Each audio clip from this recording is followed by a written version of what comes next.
সাত সকালে পশ্চিম বর্ধমানের অন্ডালের সুভাষ নগর এলাকায় কেন্দ্রীয় তদন্তকারী সংস্থা এনফোর্সমেন্ট ডিরেক্টরেট বা ইডির হানা।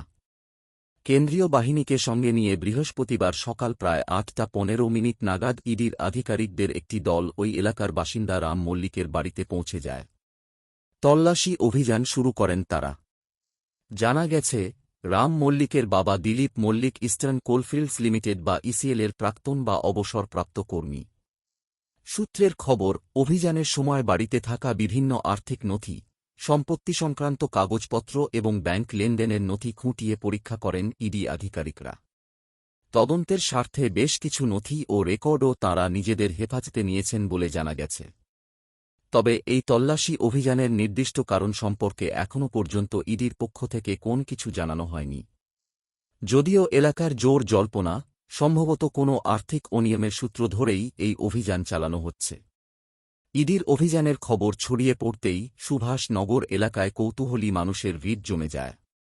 যে কোনো অপ্রীতিকর পরিস্থিতি এড়াতে কেন্দ্রীয় বাহিনীর জওয়ানরা গোটা বাড়ি ও সংলগ্ন এলাকা ঘিরে নিরাপত্তা বলয় তৈরি করেন। এই খবর লেখা পর্যন্ত ইডির তল্লাশি অভিযান চলছে। অভিযানে আসা ইডির আধিকারিকরা সংবাদ মাধ্যমকে উত্তর দিতে চাননি।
आप कहाँ से हैं?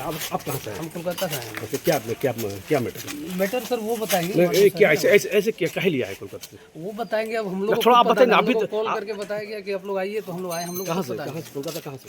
कोलकाता हम लोग वो बताएंगे वहाँ पर। आप जाइए। अच्छा, कौन डिपार्ट से आए हैं? लोग तो कौन बताएंगे। डिपार्टमेंट कौन बताएगा? वही बताएगा बताएंगे ना, वही लोग बताएंगे। कौन बताएगा? बताएगा कौन? वही लोग बताएंगे जो है वहाँ पर, बता देंगे आपको कहाँ से आए हैं। यही वहाँ